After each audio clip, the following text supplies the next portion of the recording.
Vamos falar de Gaza no coração.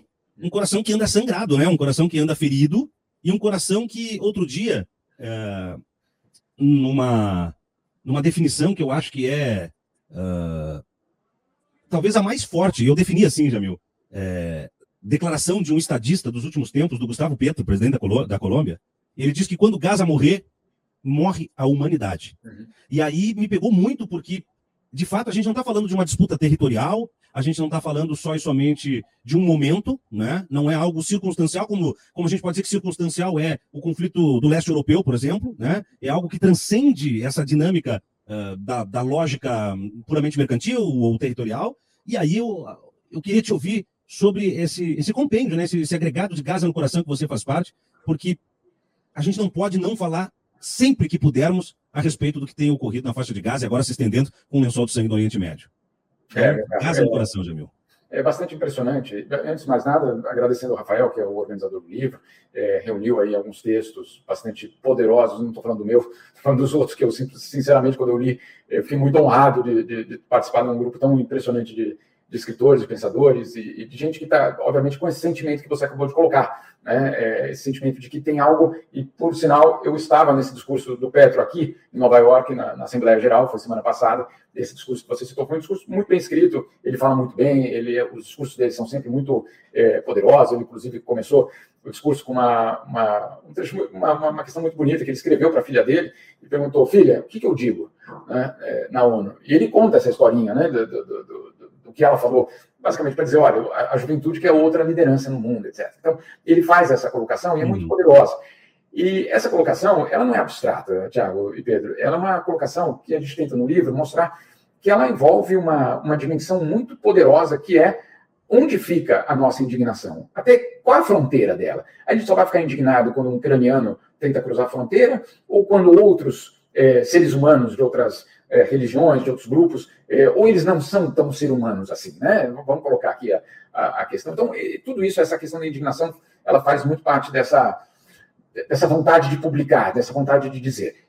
E esse discurso e essa fala dele, eu vivi isso outro dia de uma forma muito diferente, Thiago Pedro. Eu recebi, talvez vocês saibam dessa história, quando 40 mil palestinos tinham morrido ali em Gaza, o Ministério da Saúde palestino que fez foi publicar, eles já fizeram isso durante os últimos meses, mas eles colocaram uma lista de todos os mortos. Nome, sobrenome, data de nascimento, data da morte, CPF, o equivalente do CPF, enfim, todos os dados de todas as pessoas que tinham morrido, para que ninguém fique dizendo, mas isso é um número fictício, esse número, quem é que vai saber se esse número é verdade? Então foi colocado esse número.